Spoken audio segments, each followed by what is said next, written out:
All right. Uh, I'm happy to have another young Indian with us today. Hello, everyone. Good to be back with you. Right now, we have with us Samali Banerjee. Let's listen to her. Over to you, Samali. Go ahead. Thank you for this platform, Dr. Mathur. I am Samali Banerjee. I recently graduated from the Vidyasagar College for Women. It's accredited to the Calcutta University. So economics in my UGs was an unplanned thing that happened, but it was also deliberate in some ways. So the year I enrolled in a UG course, it was 2020 lockdowns, and that gave me a buffer period of like 3 months because the academic calendar was a little disturbed. Initially, I had thought I want to pursue pure sciences because I really liked the logical, analytical approach to understanding sciences. But into like my plus twos, I realized that that's not something for me. I prefer something that's more intuitive, and I also then realized that I like the application oriented subjects. And during COVID, there was a lot of talk, like I've seen Nirmala Sitharaman a lot on television. There was talks on the crisis. The lockdown was announced with very limited time for people to actually adjust with it. And then there was, of course, talks about the impact of the lockdown on the unorganized sector. So economics was a main theme that was running alongside public health, of course. So that is one of the major things that uh, nudged me towards economics. And I think I found my community once I got enrolled in an economics course. From the teachers that I had and the empathy with which they taught me, which they saw me. They really, that's the first time in my life I felt seen and noticed, and things that I didn't know about myself, they articulated very well and they encouraged me. So I'm very grateful to that tiny little department that I was a part of. And community also outside of economics, in the sense, because it was the lockdown period, there were a lot of webinars that were happening online. So I got to be a part of many communities, one of which in somebody else is also interested. One is called the Youth for Climate. So it's a forum of uh, students and youngsters basically across the country who care about environment but are also aware that public policy is a crucial way of driving change. It's not from beaches and oceans. There's more to it. It's a more systemic issue that needs to be tackled with policy. It's a bunch of such youngsters who and it's an open community. There's no centralized leadership. It's a very interesting space where, again, I found the kind of learnings that I wanted to really learn from. Yeah. In these few years, I also in the initial part of my economics course, which is the first and second year, so 2020, 2021, I was mostly dabbling around in the online world, trying to get internships, trying to do freelance projects. So I dabbled across, I think, the private sector, freelancing gigs, the gig economy, and of course think tanks, which I'll get to later. That happened much later. Really incredible people again, and especially this year when I actually got an internship with the think tank that I'm talking about. That is called the Center for Financial Accountability. It's based in New Delhi, and what they do is we have abundant NGOs and civil society organizations in our country. But what CFA focuses particularly on is demystifying finance. And one of the recent things that they're talking about and writing reports on is infrastructure, financing infrastructure. So, for instance, the Tista Dam that got washed away, some bank must have financed it, and it was built on a seismic region which is basically prone to earthquakes and volcanoes in the tectonic plates. So it's not really the most ideal place or the most ecologically desirable place to have a mega infrastructure project. So who funds these projects? Somebody funds them, otherwise they wouldn't exist. So we look at the companies who are profiteering from it, but we don't look at the financiers. So as a part of working in this think tank, like my avenues opened up a lot. Like I said, with my teachers at this think tank and at the Youth for Climate Forum, I met some people where I saw what leadership should be like. And that's also something I've experienced at home, but mostly from my father. So it was sort of, I built my home around this community of economics and the people I met through it. So I think my life onwards since 2020 has been very wholesome and fulfilling. So wow. That would be an introduction for me. That's great news. Tell us more about this Youth for Climate. So Youth for Climate, they have a physical, so what I would start with some of the recent projects. Like I said, it's a decentralized system. It's a community that we have, which is mostly online. And from there, you could, pick opportunities to work on projects that's happening across the country. So, for instance, they did a big, I wasn't a part of it then, but this was a big project that they did. This is basically about the Nicobar development project that the Indian government wants to carry on. And what they were talking about is the environmental impact assessments, the EIAs, those drafts are consistently being diluted.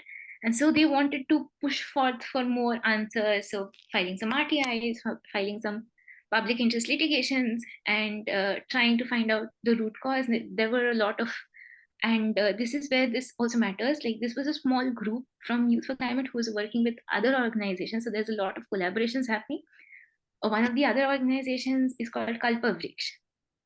One of those researchers, I think he's a faculty member of IIT, or used to be, I'm not sure if he still is. So they collaborated with this person. He had Nicobar Island, so he had like 20 years of experience. So this is one big project that a particular section of the Youth for Climate community had taken on. Yeah. More recently, I think they were pushing for some justice issue for the Bhopal gas tragedy victims who have still not been reimbursed to a large extent. So it's divided into zonal communities and members who want to work on whatever topic. Another big project, and I particularly love this, what they've done is they've built India's first climate justice library. So it's going to have books from across arenas, focusing on ecological things, and it's an open library. So people can come, read, there's no bars. And one of recently they've opened the second library, which is in Chhattisgarh. And so this overall looks like. Hang on. So we had an internet glitch. We had an internet glitch, and now she's back with Chhattisgarh. Go ahead. So one of the more recently opened libraries is in Chhattisgarh, and the older one is in Delhi, which has a larger collection. But the interesting thing about the one in Chhattisgarh is it was an initiative undertaken by the locals. It was mostly women, and they wanted to liaison with the bunch of youngsters who are doing this thing. And one of the main things, and I think Dr. Mathur will appreciate this, is there is a very strict upper limit on Youth for Climate. So people only below 35, but there's no lower limit. Anyone can join.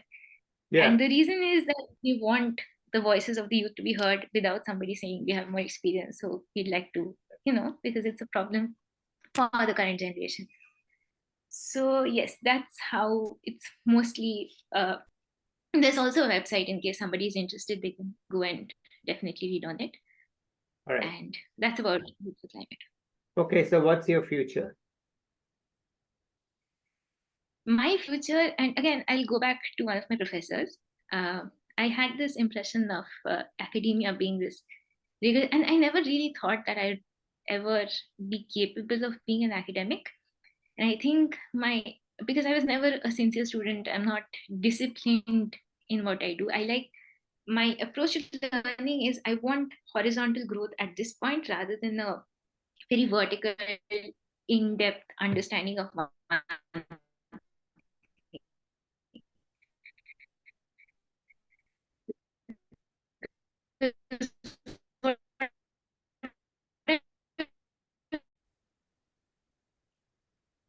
We are back from the internet glitch. She was talking about her interest being learning horizontally, not in depth right now. So please go ahead.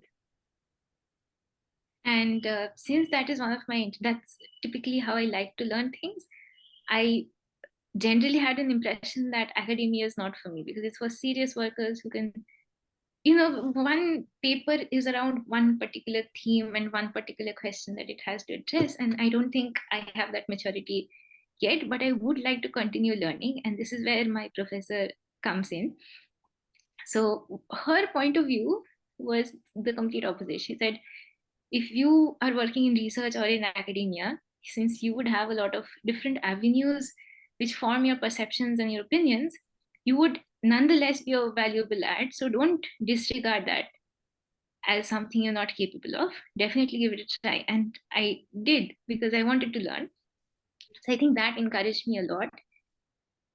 And at this point, as a result of working with CFA, where I got to work a lot around inequality and policy measures, and what I've come to understand is that so capitalism is based on accumulation of capital. And if you really want to talk about inequality, capitalism survives on inequality because there is that accumulation of capital happening somewhere. It's taking away resources from one part. So you cannot really say we want to mitigate inequality so long as we are in a capitalist world. We can't, but we can make some efforts to alleviate it to an extent. And in recent years, inequality has only grown to record highs, especially after COVID. So I think as a result of working with CFA, especially on this topic, what I've come to understand is that I definitely want to stay in academia. I would love to pursue, I fully intend to pursue a master's next year, for which I'm preparing now. The competitives are going to happen soon. And in the slightly longer run, I think I would want to work as a researcher with a civil society organization or an NGO. And even if I don't, like one thing I want to keep a constant in my life is working with grassroots NGOs. Like regardless of what I'm doing, otherwise that has to be a constant. And the reason I keep it on the side is because there's often a dearth of funding in that social work sector. So it's not the thing that you'd go for if you want a stable, sustainable life, but it is something that's very important to me. And I can by no means discard it as not being stable. So I would want to do something else on the side that would uh, preferably along the line of research and policy work with think tanks who are working on pressing issues, because again, the application of it is what matters to me, not so much of theorizing. But I understand why theories are important, not discounting that, just saying that's not something that I'm very interested in. So yeah, that's what I see in my short term and my long term. Okay, and any tips for juniors? I think one of the things that I've learned in my life is that decisions require you to be courageous. I wouldn't say bold because that often comes with a connotation of being a irresponsible, irrational risk taker, which is not what I'm suggesting. But definitely, it takes some courage to make a decision and stick with it. So Yeah. do take courageous decisions because that will open up a lot of doors in your life. So that's one thing, and the Could other you give would an be please example? work. Could you give an example of what you mean? Okay. I think one thing is, like you said, I think you also understand this to a large extent, is that there's this attitude, especially in, this is what I saw in most of my school life, is don't question, do as told. Yeah. And this is a very pervasive notion, which I absolutely detest. And so I often ran into a lot of trouble because I would question, I would take decisions that go against the conventional wisdom. But that has led me to things like working with a think tank like CFA, Yeah. or having liaisons with a bunch of NGOs, which I could never have otherwise. And I've learned so much from them, from writing proposals for grants to writing reports. And these are all crucial skills that's going to come handy at some point in your life. Okay. So I think going against conventional wisdom in the sense, focus on what you're doing right now. Just focus on your UGs. Don't think about anything else, which is what I mean by horizontal growth. Like some NGO, some think tank, some academia, and then merging it together makes it so much more fulfilling. And you get to see myriad different sides of the story that otherwise would be hidden to you. And we are still taught like development economics from 70s classical economics in America, and that makes very little sense. There's good research work by JPAL and Abhijit Banerjee and based on RCTs and other things which show you the real picture of the country, and you're not being taught that. Not that you don't learn from it, you definitely do. But yes, so I would say do things that probably challenge conventional wisdom to the extent that you're comfortable, but it definitely leads to a lot of learning. Okay. So don't disregard that. And second would be work with NGOs and social organizations, because I think in terms of just sheer numbers, we have the largest number of people in poverty in the world. And as I said, inequality has been increasing. We don't have, one thing has been decreasing, and that is extreme poverty, which is not what I'm talking about. But just in terms of people who struggle to get by, we have the largest number of them in a country. And that's not surprising. You have the largest population. So that's a natural byproduct. And fortunately, we have a lot of NGOs and civil society organizations. So if you can, do spend some time working there and donating old clothes and foods and books. Most importantly, a lot of people I know sell books. Please don't. There's many libraries that would use them. So I think those are the two advices that I would leave youngsters with. Okay, good. I think we'll catch up with you in a year to see what has happened to you and where you are and what your thinking is at the time. I think it's enough for today, unless you want to add something.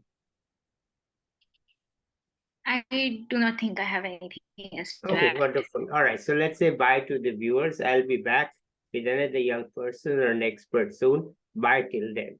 Okay, bye-bye.